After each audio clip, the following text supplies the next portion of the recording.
بسم اللہ الرحمن الرحیم۔ السلام علیکم ورحمۃ اللہ وبرکاتہ۔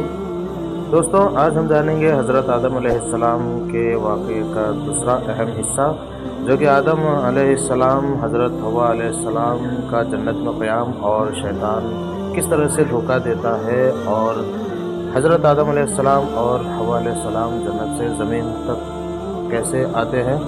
تو چلیے شروع کرتے ہیں۔ ویڈیو شروع کرنے سے پہلے ہمارے چینل کو بھی سبسکرائب کریں تاکہ ہماری ہر نئی معلومات آپ تک پہنچ سکے۔ جب اللہ تعالیٰ نے شیطان کو جنت سے نکالا تو شیطان اس فراق میں رہتا تھا کہ میں اسے کیسے گمراہ کروں، کیسے بہکاؤں۔ اللہ اکبر۔ تو تب اللہ تعالیٰ نے حضرت آدم علیہ السلام کو کہا کہ جاؤ تم جنت میں رہو، اور وہ فرشتوں کے ساتھ جنت میں رہنے لگے۔ ایک دن حضرت آدم علیہ السلام نے اللہ سے کہا کہ اے اللہ، تیری جنت میں اکیلا ہوں، میرے جیسا کوئی بھی نہیں ہے۔ جنت تو ہے، جنت میں ہر چیز ہے، تو نے عطا کی ہے، لیکن میرے جیسا انسان جنت میں نہیں ہے۔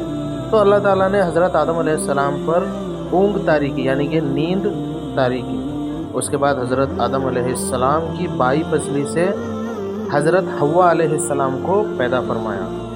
حضرت حوا علیہ السلام کو پیدا کس سے کیا؟ حضرت آدم علیہ السلام کی بائیں پسلی سے، یعنی کہ حضرت حوا کا مطلب ہے زندہ سے پیدا ہونے والی، اسی لیے اللہ تعالیٰ نے ان کا نام حوا رکھا۔ تو حضرت حوا علیہ السلام کو پیدا فرمایا، اور بہت خوبصورت تھے الحمدللہ حضرت حوا علیہ السلام۔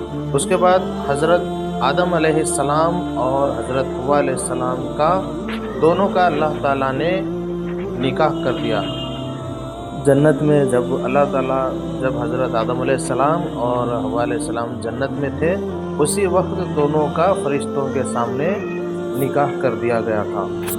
اب حضرت آدم علیہ السلام اور حوا علیہ السلام جنت میں شان سے رہنے لگے۔ پھر حضرت آدم علیہ السلام اور حضرت حوا علیہ السلام کو شیطان بہکانا شروع کر دیا۔ اب وہ بہکاتا تھا کیسے؟ اللہ تعالیٰ نے تو اللہ تعالیٰ نے اسے جنت سے نکال دیا گیا تھا، تو وہ حضرت آدم علیہ السلام اور حوا علیہ السلام کو بہکاتا کیسے تھا؟ کچھ لوگوں کا کہنا ہے کہ وہ سانپ بن کر گیا یا پھر مور کے اوپر بیٹھ کر گیا۔ یہ ایک من گھڑنت افواہیں ہیں، اس میں کوئی سچائی نہیں ہے، ایسا کچھ بھی نہیں ہے۔ وہ جنت سے نکالا گیا تھا تو جنت میں ہرگز داخل نہیں ہو سکتا تھا۔ تو اس نے بہکانا کیسے شروع کیا اور وسوسے کیسے ڈالے؟ تو سنیے، اللہ نے ان دونوں کو حکم دیا تھا کہ جنت کی ہر چیز استعمال کرو، ہر چیز کھا سکتے ہو، ہر چیز تمہارے لیے نعمت ہے، لیکن اس درخت کے پاس بھی مت جانا، اس درخت کے قریب بھی مت جانا۔ اس درخت کا جو پھل ہے، تمہیں اس درخت کے پھل کو نہیں کھانا ہے، ورنہ تم ظالموں میں سے ہو جاؤ گے۔ اسی کا شیطان نے بھی فائدہ اٹھایا اور دونوں کو وسوسے میں ڈالنے لگا۔ وہ کیا کرتا تھا کہ وسوسے پھینکتا تھا۔ روایتوں میں ہے کہ شیطان جب جنت سے نکالا گیا تو وہ وسوسے پھینکا کرتا تھا۔ وہ کیا وسوسے ڈالتا تھا کہ اگر تم اس درخت کا پھل نہیں کھاؤ گے تو تمہیں بہت دردناک موت آئے گی، اور اگر تم اس پھل کو کھا لو گے تو تم ہمیشہ جنت میں رہو گے، ہمیشہ اچھے رہو گے، اور ہمیشہ ان فرشتوں کے ساتھ رہو گے، تو ہمیشہ تم جنت میں رہو گے، تمہیں کبھی موت نہیں آئے گی۔ اسی لیے اللہ نے تمہیں یہ پھل کھانے سے منع کر دیا تھا۔ اللہ تعالیٰ نے حضرت آدم علیہ السلام پر بھول طاری کی، کیونکہ یہ ان کا گناہ نہیں تھا۔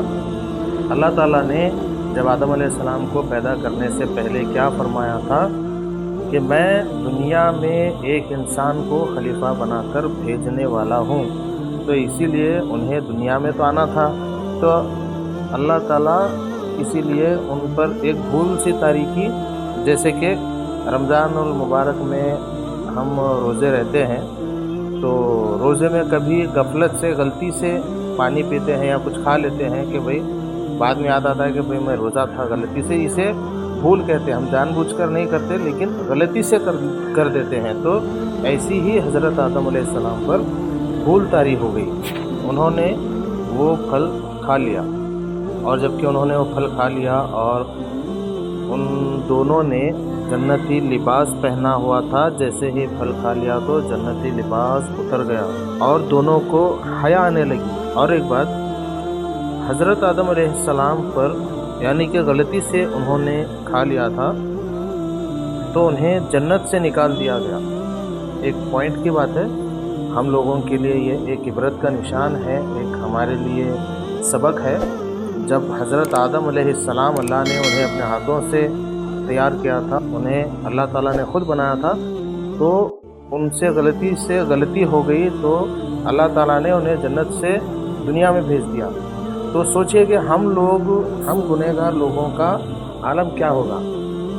हम कुछ ऐसे गुनाह करते हैं जिसे हम मामूली समझते हैं, लेकिन वो बहुत बड़े होते हैं। तो इसीलिए सबसे पहले है नमाज। एक हर चीज़ का सुकून है, दिल का सुकून है नमाज। इसीलिए नमाज पढ़ा करें। नमाज पढ़ने से घर में खैर व बरकत होगी और घर में सुकून भी रहेगा, दिल का सुकून है नमाज। इसलिए नमाज अदा करते रहिए, कोशिश कीजिए कि गुनाहों से दूर रहें। तो उनका जन्नती लिबास उतर गया। उसके बाद अल्लाह ताला ने उन्हें जन्नत से निकाल दिया और दुनिया में भेज दिया गया।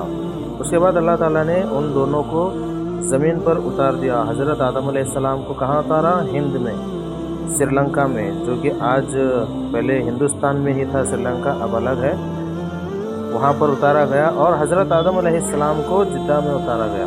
आपने सुना होगा कि हज़रत आदम अलैहिस्सलाम जहाँ पर उतारे गए वहाँ पर आज भी उनके पैर का निशान मौजूद है। जब उन्हें उतारा गया तो हज़रत आदम अलैहिस्सलाम बहुत रोए, क्योंकि उन्हें गलती का एहसास था। तो अल्लाह से माफ़ी मांगते थे। तकरीबन 200 से 300 साल तक रोए और अल्लाह से माफ़ी मांगी। उसके बाद हज़रत आदम अलैहिस्सलाम ने उनसे अल्लाह ताला से अर्ज़ किया, या अल्लाह, तुझे उस मोहम्मद का वास्ता जिस नाम को तूने अपने अर्श पे लिखा है, उस नाम का वास्ता तू मुझे माफ़ कर दे। तो अल्लाह ताला ने पूछा कि ए आदम, तुझे इस नाम का कैसे पता? तो हज़रत आदम अलैहिस्सलाम ने कहा, जन्नत में हर पत्तों पर मोहम्मद नाम था और तेरे अर्श पे भी नाम मोहम्मद था। तो मुझे लगा कि ये नाम तुझे बहुत अजीज़ है, इसीलिए मैंने उस नाम के वसीले से तुझसे अर्ज़ किया। तो अल्लाह ताला ने कहा, इसी तरह अल्लाह ताला ने हज़रत आदम अलैहिस्सलाम को माफ़ कर दिया और हज़रत जिब्राइल अलैहिस्सलाम को दुनिया में भेजा। फिर हज़रत जिब्राइल अलैहिस्सलाम दुनिया में तशरीफ़ लाए और अज़ान दी। जब हज़रत जिब्राइल अलैहिस्सलाम अज़ान दी तो सारी तारीकी और अंधेरा ख़त्म हो गया। उसी वक्त हज़रत आदम अलैहिस्सलाम ने 2 रकात शुक्राने के तौर पर नमाज अदा की। तो अल्लाह ताला को ये अदा इतनी पसंद आई कि इसी को अल्लाह ताला ने नमाज फजर बना दी। उसके बाद हज़रत आदम अलैहिस्सलाम को हज़रत हव्वा की याद आई। तकरीबन 300 साल तक अल्लाह से माफ़ी मांगी, रोते रहे। तब अल्लाह ने उन्हें माफ़ कर दिया, जो कि उन्हें अकेलापन महसूस हुआ। तो हज़रत आदम अलैहिस्सलाम निकल पड़े मक्का मुकर्रमा की तरफ। कहा जाता है कि हज़रत आदम अलैहिस्सलाम